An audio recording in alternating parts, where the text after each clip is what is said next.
सुट्टी असली की आमच्या घरात काही ना काही नाश्ता बनवायचाच असतं, पण त्याच्यासाठी आज मी वेगळाच काहीतरी बनवायला घेतले. 1 वाटी रवा, अर्धी वाटी दही, 1 वाटी पाणी टाकून मस्त मिक्सरला बारीक करून घ्यायचा. आता त्याच्यासाठी रवा जाड असला तरी चालेल, मिक्सरला बारीकच होऊन जातो. 10 ते 15 मिनिटासाठी झाकून ठेवायचा. इकडे रात्री मी जिरा पाण्यात टाकलेला होता, तोच मस्त उकळवून घेतला. आता तो पाणी थंड होतं तोपर्यंत ताटलीला तेल लावून घेतला.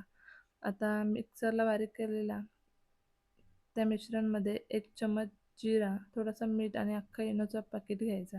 मस्त असा मिक्स करून घ्यायचा. आता तेल लावलेल्या ताटलीत सगळा ओतून द्यायचा. इकडे पाणी गरम झालेलंच आहे. मस्त 10 ते 15 मिनिटासाठी स्टीम होण्यासाठी ठेवायचा. आता रोज घे. डबे खोलून चेक करायचे तर असं डब्यांवर मी नावं टाकून ठेवते. बंद कर. इकडे 10 ते 15 मिनिटात मस्त असा आपला ढोकळा टाईप रव्याचा तयार होता. आता याचं नाव तर मला माहीत नाही. मस्त खायला तुम्ही चटणीसोबत सुद्धा खाऊ शकता. मी इथे शॅलो फ्राय करून घेतला आणि हिरवी चटणी. खायला एकदम मस्त लागत होता. व्हिडिओ आवडल्यास लाईक करायला विसरू नका.